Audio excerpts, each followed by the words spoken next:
Okay, let's talk continuity. All right, so we mentioned continuity is a big deal. The reason we talked about limits is primarily to discuss continuity. So this is kind of the big holy grail of everything we've talked about so far. And we'll move on to other stuff too, but this is important. So continuity, we said yesterday, our working definition, and this is a great way to think about it. A function is continuous where I can draw it without taking my pencil off the board, right? That's a good way to think about it. So let's take an example, how about of a function. Let's try this one. Okay, f of x is equal to the absolute value of x minus 2 over x minus 2. Okay. What does this look like? This is a good opportunity for us to get a little more practice with absolute value functions. Like this. So, right. So if we wanted to graph this, when we want to come up with a graph of a function, or even to analyze a function that looks like it, that includes an absolute value, what do we always want to do? Piecewise. You want to write it as a piecewise function. Okay, so we know that the absolute value, let's look at the absolute value portion of this. The absolute value of x minus 2 as a piecewise function is what?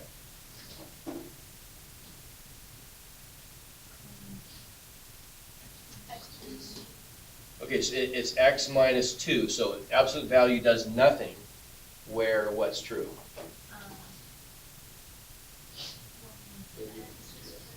Where x minus 2 is greater than 0. We want to solve that for x, right? So we can state the domain in terms of x's, not x minus 2's. What's the only step I have to do? Add 2. Good. So we can write that as x is greater than 2.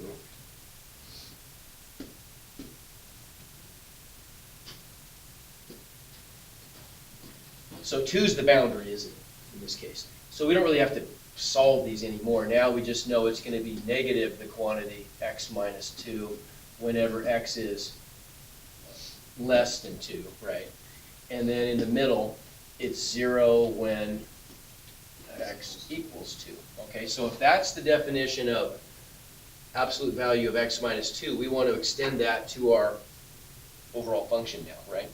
Before we do anything, though, for f of x, we got to always look at the domain first. And we'll do about throughout the year. We'll do this about a billion times. What's the domain of this function?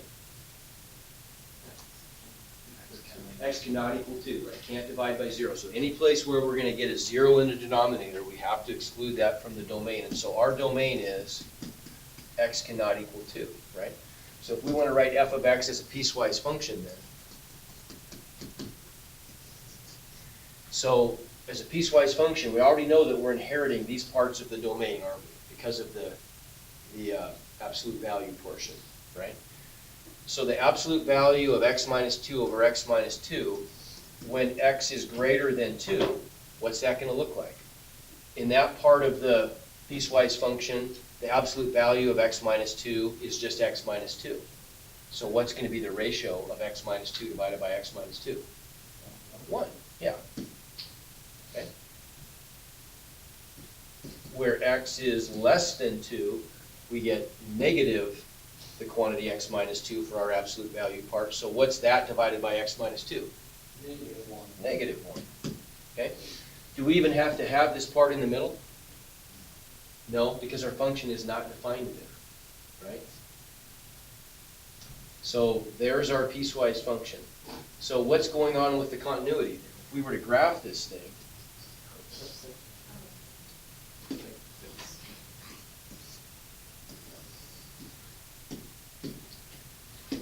what do we get? For values greater than 2, we get the function f of x equals 1. Pretty boring. So we're going to get a straight horizontal line that continues forever. What do I need at the left endpoint? Open circle. Open circle, right? Because that's not included in the function, right?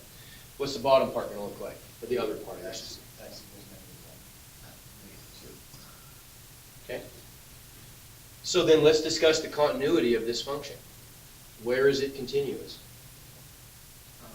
All values, leading up to 2 from both ends. Okay, so I could draw this thing, I never ever have to pick my pen off the board at any point on this function except when I jump from between these two portions at x equals 2. Yes, Kate? Yeah, that's fine. Okay. So if we wanted to describe the continuity, we could say something, and I'm just going to throw this out there now. We'll come back throughout the day-to-day. We'll come back and kind of look at why this is our answer, but I bet it makes sense even right now.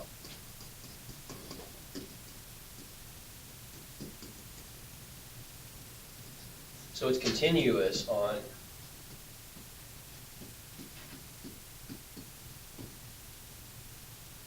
those intervals. Does that make sense? So it's similar to writing the domain. Yeah. And do we throw an and symbol between them? No, because an and would use an or symbol would be okay, but not an and symbol, because an and symbol, it would be false. These places never overlap. It could never be both places at the same time. Both conditions can't be met. So you could, if you wanted to, you could put a union symbol there, or you could put an or symbol, but a lot of times we just put a comma to separate the intervals where it's continuous. Okay.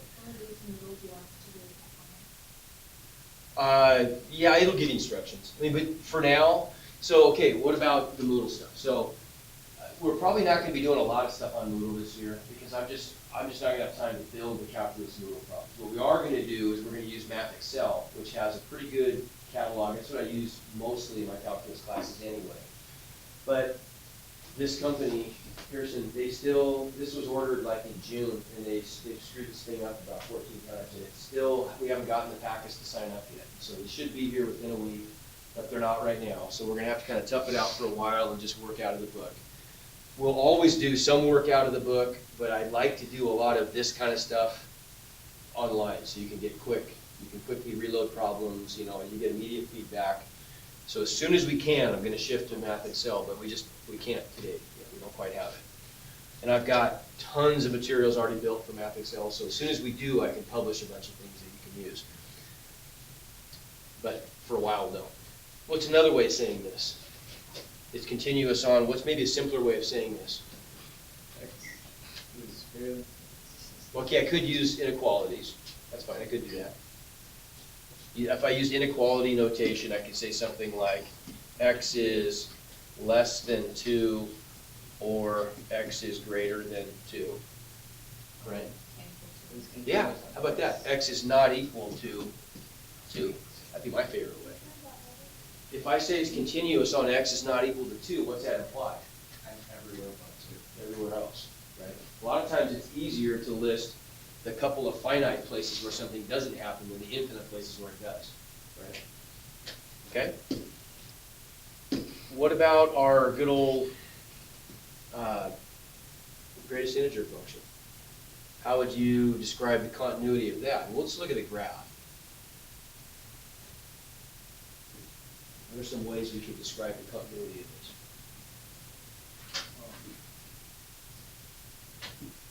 Say it again. That's continuous except for often. Okay, so one way you could say it is, you could say it's continuous on, we're talking about continuity here, right? We could say something like x is not equal to n, where n is an integer, n is an element of a set of integers. So that means is an element of, right? You guys familiar with that? Okay, let's this is some math symbol stuff. I want you to start to kind of get used to. That means is an element of, and this is typically used with sets, right? It's an element of a set. And then this is the set that we use. That means the set of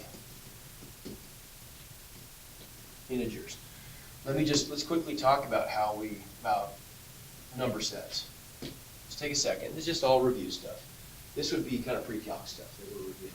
Yeah. Is that supposed to be either of those one? It's neither. It's neither. It's like a half circle with a line through it.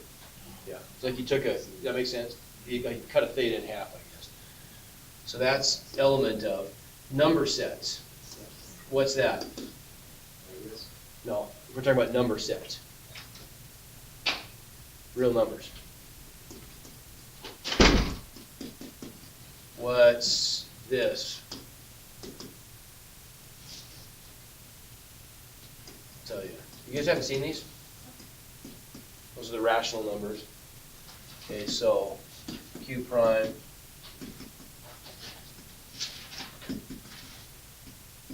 are the irrationals. Okay, Z is integers.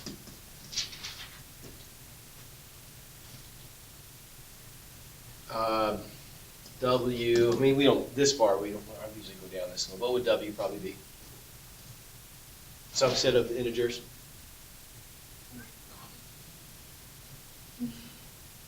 So it's a subset.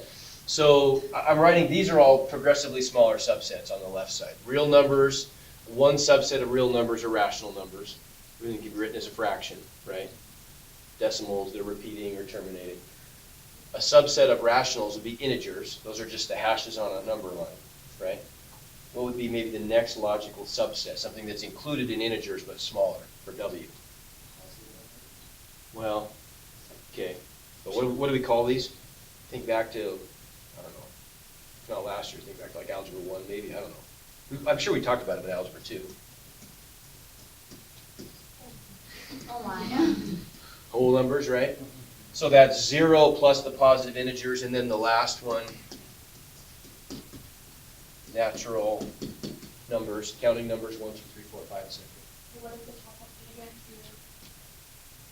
it again? This one up here, Yeah. that's element of. That thing is an element of. So one way to say this is x is not equal to n, where n is an element of the integers. Another way you could say that, and these are all fine, you could say x is not an element of a set of integers. Okay, those are all fair game. Or you could use words. Like on the AP test, you could just say x is not equal to n, where n represents a set of whole numbers, something like that. N is a whole number, or I mean an integer. Okay. Okay, what's another way to do that? That's a good way because we picked the smaller infinite set of places where it's not continuous. Can anybody come up with a way of saying all of the places where it is continuous? Because would you agree, and I gotta think about this here a little bit, the only places where this function is discontinuous are at the steps, right? At the integers. Is there an opposite sign of, is an element of, is there like, isn't an element? Yeah, put a cross through it. Okay. Yeah, so we got that one. X equals n, and n isn't. Okay, I mean, yeah, you could. I'm looking for some actual, like, to describe the intervals, though. If we look at one of these steps, how many points are on this step right here? Infinite, okay? So it's continuous. Describe the continuity on just this one step then. This is greater than 1, greater than or equal to 1, And, less than 2. okay, but all the points, except the endpoints on that step, at all those points, it would be continuous, right? Now, you gotta make sure you're getting over the mental hurdle of thinking, okay, but what about the point next to the endpoint? What's wrong with that logic, There is no right? There is no point next to the endpoint. Okay, does that make sense? That's a weird concept. If you really, that's hard to wrap your brain around if you really think about it. So we could say something like, on this interval right here, the function is continuous, where it's going to be continuous between 1 and 2 maybe, right? Does that make sense? Something to do with that. Okay, but what about the bracket? Because I can put my pen down on the endpoint, right? And it's continuous where my pen can be, I can trace my pen across the board without picking it up, right? I mean, this stuff that, do you kind of get the idea here that this stuff that we just take for granted and we kind of flippantly talk, there's a lot to think about there. How can I put my pen down exactly at 1 and drag it along and only pick it up when I actually get to 2 and put it there, right? When do I pick it? Do I ever pick it up then? Because I'm going through an infinite number of points. Yeah, I do, right? But where do I pick it up? Well, I pick it up only at 2, so I have to have that open-ended circle, which includes every conceivable point less than 2. That's a very strange concept, isn't it? But technically, I should be able to have a square bracket there, and I can, because I can put my pen down there and not pick it up until I get to 2, right? So how might I do that for all the steps combined? Instead of pinning myself down to 1 and 2, do you see a way that I could maybe use an n there? N plus 1. Yeah, how about if I said this? It's continuous on these intervals where x is greater than or equal to n and less than n plus 1, where n is an element of the integers. Right? Kind of a tricky way to do it, isn't it? Okay, so that's just sort of an introduction. That's not supposed to make perfect sense. Now we're going to kind of go back to square one and build this up. Yeah. So on the AP test, it would be equal to, right? You have one correct way. No, I don't think so. I would use this way, the easiest way. Just say x is not equal to an integer. Yeah. Okay. Okay, so let's talk about continuity at a point. We're going to start simple. So if I'm graphing a function up here, like for example, if I go back to this guy right here, let's defend why, for example, the function is continuous at that point right there. Okay. In terms of our working definition, kind of our graphical definition, you could just say, well, yeah, it's continuous there because that's part of the interval where my pen does not have to be picked up off the board, right? That's not very mathematical. We need to attach some mathematical rigor to that now.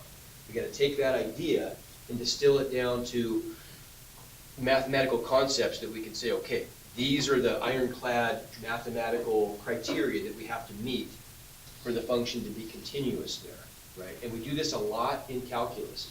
A lot of the three really important theorems that we're going to discuss this year, all of them are really just existence theorems. They don't really do much, but they all, in each case, you have to meet some criteria. And if you meet this list of criteria, then you can say something important about the function that's useful. So that's kind of always what we're doing. Same thing here.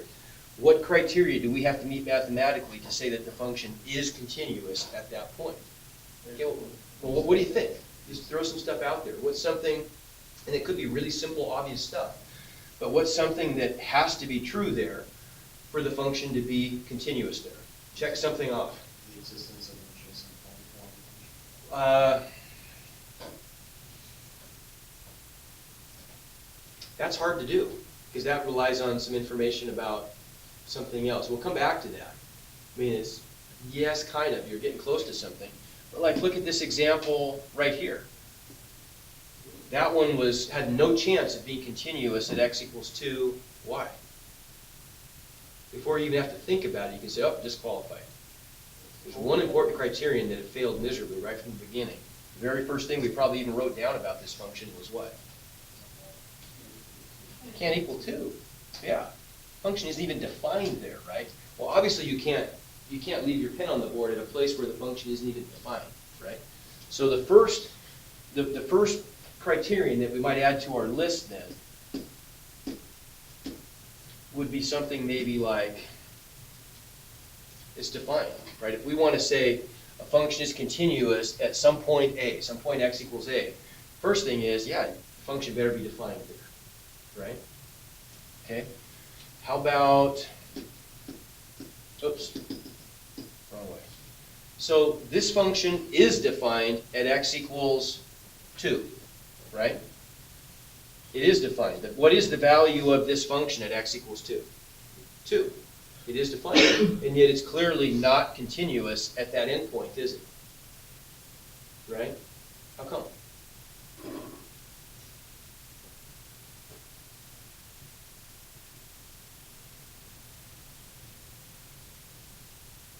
How come this function is not continuous there? I mean, I guess we can say it has some kind of continuity, but there's something wrong with it. 2 is the place where, if I'm talking about just this step, Yeah, we could, in a manner of speaking, say that the function on this one step, if we're focusing our attention just on that one step, then it's continuous all the way from 1, including 1, up to, but not including 2, right? But if we're talking about the function as a whole, 2 is clearly a bad spot, because that's one of the places where I had to pick my pen up, right? So the function as a whole, we would say, is not continuous at 2. That's a place where I had to remove my pen from the board, right? How come? What do you think? I mean, you could say there's a jump in the function. Yeah, sure. I get that, but make that mathematical. What math criteria could we apply that it would fail here? We've talked about it.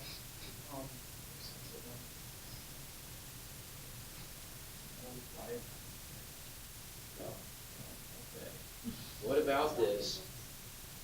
Something must not exist there. Because the function had to jump. And that's what we're trying to. All y values between 0 and 1, for example. No. You guys are overthinking this a little bit. Now, think what we're trying to do. We're trying to establish a list of criteria that if we fail any of these, the function is not continuous at that point. Okay? One of them was where the function isn't defined, but this function is defined everywhere. But clearly it's got lots of places where it's discontinuous. This is not continuous. How come? If we just focus on just this part right here, right? If we're just focusing on that part right there, it's not continuous because, how would you describe that graphically? Is it a break in the function or a jump in the function, whatever you want to call it, right? We'll come to call this a jump discontinuity. It's technically not makes any difference, but that's what we'll call it. There's no two-sided limit there. Ah, there you go, right? How come it doesn't fit? Because the limit from the left doesn't match the limit from the right. There is no limit here, right? If there were a two-sided limit, then that would mean that coming from both sides, we would anticipate stepping on the same place, right? Doesn't that eliminate the possibility of a break in the function if a limit exists at a point? Yes. Right? And the function, as far as the limit's concerned, the function doesn't have to exist there, right? So let me dive into that a little more deeply. So if I had a function like this,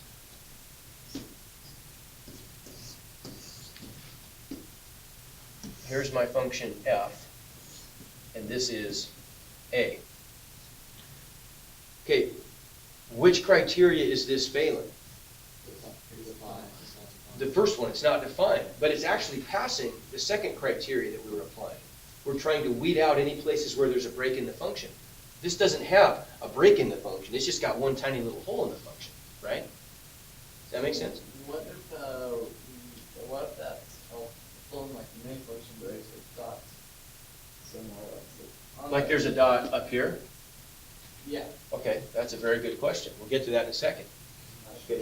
But would you agree that to eliminate places like this, right, points where we have a gap in the function, all we have to do is just add the criteria, the limit of f of x as x approaches a exists. If it exists, there can't be a gap. The answer, anticipating landing on the same spot on both sides. Okay, but then we've almost got it covered, right? We took care of most cases there, but what about something like, oh, wrong way. Like this guy right here. What if I have some piecewise function where it's defined as this red curve every place except at A, but at A we define some different y value? The limit of f of x must equal f of a. There you go, right? So the function has to exist, the limit has to exist. We've checked out both those boxes, but then those two values have to be the same, right? And so the third criteria that we have to have is that the value of the function and the value of the limit are equal. Otherwise, the value of the function could be somewhere different than the value of the limit, like I just drew. But if all three of those things, all three of those criteria are met, we can guarantee that the function is continuous at that point x, where x is a, right?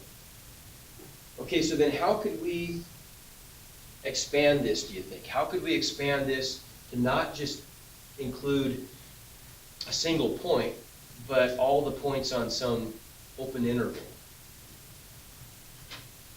Like, for example, if I go back to this graph, and I want to consider just the points between 2 and 3,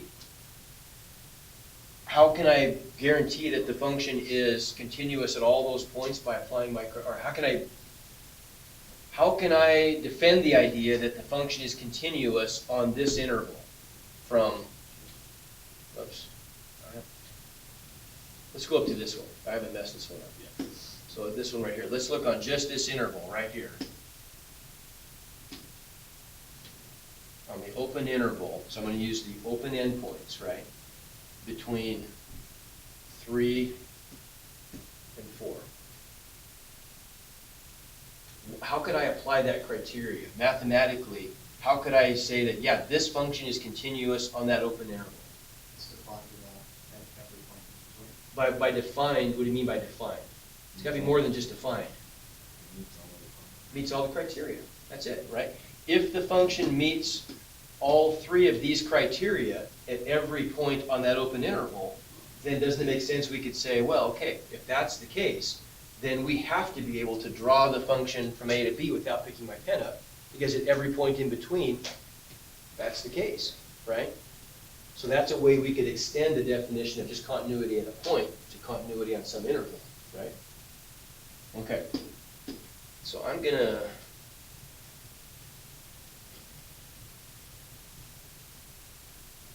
okay, what about, let's look at a couple specific examples.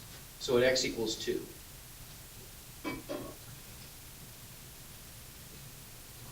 Is the function continuous at x equals 2 or not?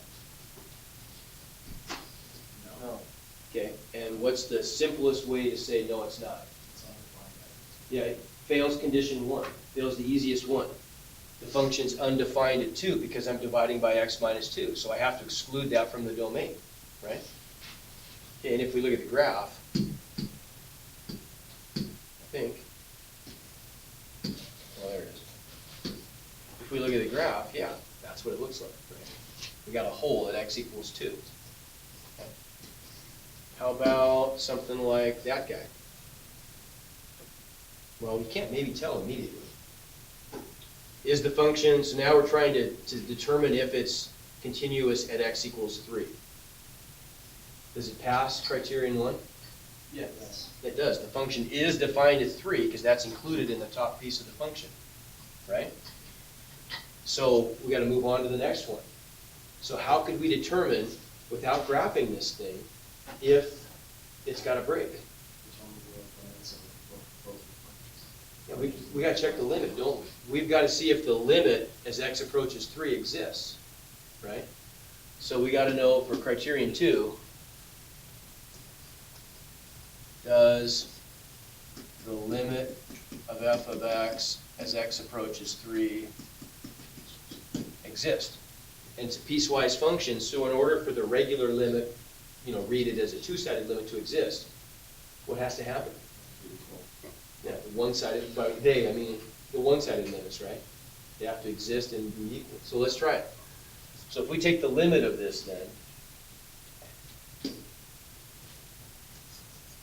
the limit of f of x as x approaches 3 from the left. Okay, how am I going to do that?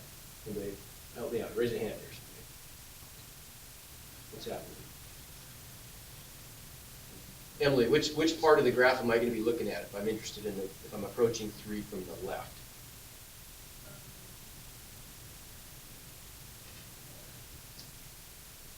Look at the domains, right? This f of x is broken into these two pieces. I've got it's equal to this top piece when x is less than or equal to 3, bottom piece when x is greater than 3.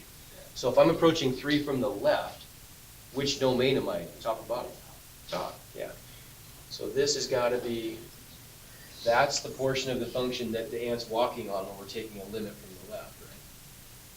So that's equal to the limit of negative x squared plus 4 as x approaches 3 from the left. That's a pretty simple limit. We can just plug and chug, right? Directly evaluate. And what do we get? If I plug in 3, what do I get? Negative 9 plus 4, so negative 5. Okay. How about the limit from the other side? So if we take the limit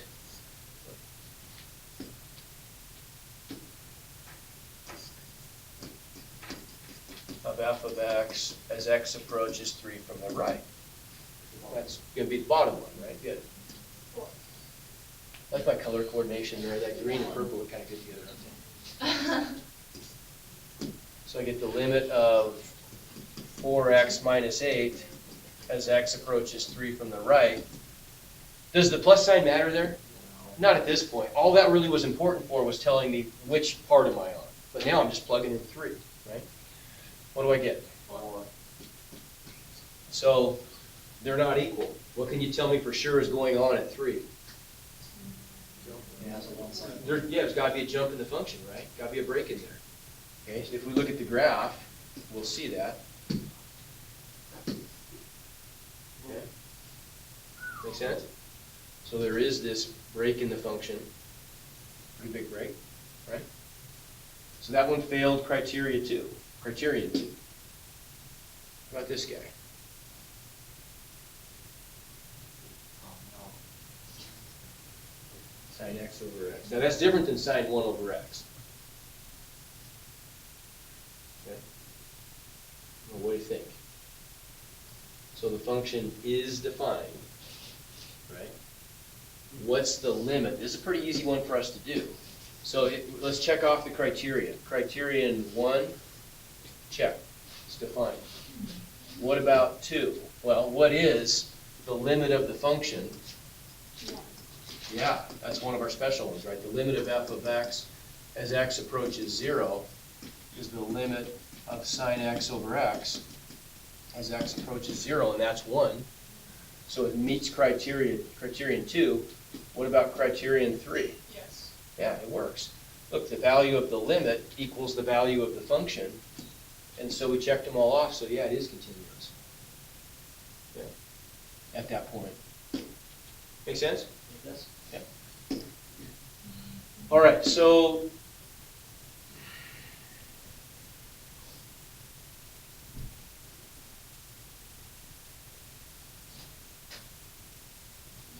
let's skip this. I think you got the idea, right? Well, how would we do this one? If we want to see if it's continuous at x equals 1. It's defined. It is defined, right? Value's 2. What would I have to do? Just direct this So help me out here. Raise your hands. What do we got? Maisie, what am I going to have to do if I want to? So we meet criterion 1.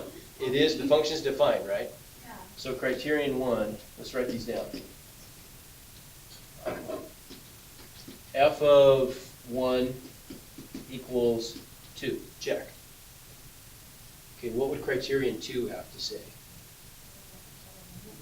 Yeah, the limit exists. Good. So criterion 2 would have to be, that the limit of f of x as x approaches 1 equals some number, right? Equals 3. Equals, well, and if it equals 2, then it is continuous, right? But what goes into the limit here? How would I have to deal with this? It's a piecewise function. They put in both of them, top one, the bottom one equals 3. Everybody see that? It's a little tougher. This is one of those little harder ones. It's a little more work than, whoops, that guy was. Because the limit was so, we didn't have to deal with two separate one-sided limits, right? We can just take that limit and get an answer. This is one where, because it's a piecewise function and the behavior is different to the left of 1 than it is to the right of 1, I'd have to take the two one-sided limits and show that they agree for us to be able to put a number in there, right? And check off criterion 2. And then if those numbers are equal, we got it. That checks off criterion 3, right? Okay. We won't go through all the hassle of that. So it's handy to know that when you're dealing with any polynomial or any rational function, meaning a polynomial divided by a polynomial, they are always going to be continuous everywhere on their domains, right? And the domain for a polynomial is all real numbers. So polynomials are always, we'd say, everywhere continuous. Rational functions would only be discontinuous at the zeros of their denominators, if they exist. Okay, and those would be either wholes or vertical asymptotes. Okay? So that's a useful thing just to keep in mind. We'll use that all year. Just a simple statement, though. Okay. Let's take these, yes? Were there to be a vertical asymptote, wouldn't it technically be continuous because there's absolutely no point for you to ever have to lift your pen? No, because you can't get to infinity. So you'd have to lift your pen because you can't get there. So let's classify these types of discontinuities. We could say that there is a removable discontinuity. That's going to be a point discontinuity. We'll talk more about that. A jump discontinuity is where there's some finite gap in the function. And then an infinite discontinuity is where you get an asymptote, right? And that could be, they don't have to be opposites. They could both be plunging up towards positive infinity, but that's still an infinite discontinuity, right? Because there's an asymptote there, it breaks it up. So both of these are would you agree that both of these are sort of large scale, those are big discontinuities, right? The first one, if I've just got maybe either a hole in the function or a hole in the function in some other piecewise defined point, that top point could either be there or not be there. In both cases, those would be what we call removable discontinuities. Why do you think they're called removable? Yeah, it's easy to repair, right? Those are easy to remove the discontinuity by just defining a single point. That's all you got to do. All we'd have to do is redefine the function. So when x equals a, y equals that value, and we fixed it, right? Removable means a repairable discontinuity. You can do it by redefining one single point. How many points would I have to redefine to fix this one? Infinite. Or this one would be infinite. That's a major construction project, right? So these we call non-removable.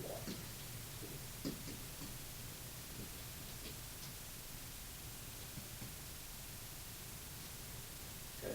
And those are two important distinctions.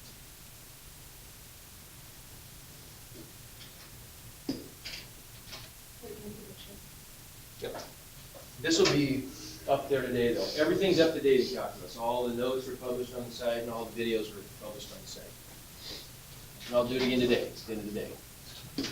And, Are we done? Good one, Okay, that's a good place to stop. Good place to stop. Yeah, you just